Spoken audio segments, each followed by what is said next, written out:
સુરતના વાતાવરણમાં પલટો આવ્યો છે। વહેલી સવારથી જ સુરતમાં ગાઢ ધુમ્મસ છવાયું। ધુમ્મસના કારણે સુરતમાં વિઝિબિલિટી ઓછી થઈ ગઈ છે। સવારે સુરતના કેટલાક વિસ્તારોમાં વરસાદી છાંટા પડ્યા। વિઝિબિલિટી ઓછી થતાં વાહનોની ગતિ પણ ધીમી થઈ હતી। તો સુરતમાં વહેલી સવારથી જ વાદળછાયું વાતાવરણ જોવા મળ્યું છે। ગાઢ ધુમ્મસના કારણે વિઝિબિલિટી પણ ઘટી છે, જેના કારણે વાહન ચાલકોની ગતિ ધીરી પડી છે।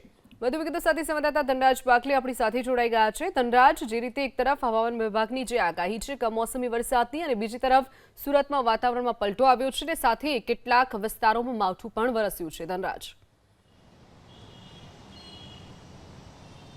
જી બિલકુલ, સુરતના કેટલાક વિસ્તારમાં ઝરમર વરસાદ વરસ્યો છે। પછી હજીરા વિસ્તારની વાત કરવામાં આવે કે પછી સુરતના ખજોદ વિસ્તારની વાત કરવામાં આવે, ત્યાં ઝરમર વરસાદ વરસ્યો છે, જેના કારણે લોકોને ભીંજાવાનો સમય પણ મળ્યો હતો અને તેઓ અત્યારે હાલ જે પ્રમાણે વરસાદી માહોલ જામ્યો હતો ત્યારે કમોસમી વરસાદના કારણે કેટલાક સ્થળો પર લોકો પરેશાન પણ થયા હતા। અત્યારે એબીપી અસ્મિતાની ટીમ મોજૂદ છે સુરતના અઠવાલાઇન્સ વિસ્તાર ઉપર। અત્યારે તસવીર તમે જોઈ શકો છો, ધુમ્મસભર્યું વાતાવરણ છે। જે પ્રમાણે હવામાન વિભાગ દ્વારા આગાહી કરવામાં આવી હતી, ત્યારે આગાહી પ્રમાણે સુરત શહેરના અલગ અલગ વિસ્તારોમાં અત્યારે વિઝિબિલિટી ડાઉન થઈ છે। જોકે આ વાદળછાયું વાતાવરણના કારણે કેટલીક ફ્લાઇટ છે એ હવામાં ચક્કર મારતા નજરે આવ્યા હતા અને કેટલોક સમય છે એ હવામાં જ ફરવા માટે મજબૂર થવું પડ્યું હતું। હવામાન વિભાગની આગાહી છે કે જે વાદળછાયું વાતાવરણ સાથે કેટલાક વિસ્તારોમાં વરસાદ વરસશે, એ જ પ્રકારની સ્થિતિ સુરત શહેરમાં જોવા મળી રહી છે। હજીરા વિસ્તારમાં વરસાદ વરસ્યો હોવાની માહિતી મળી રહી છે। એની સાથોસાથ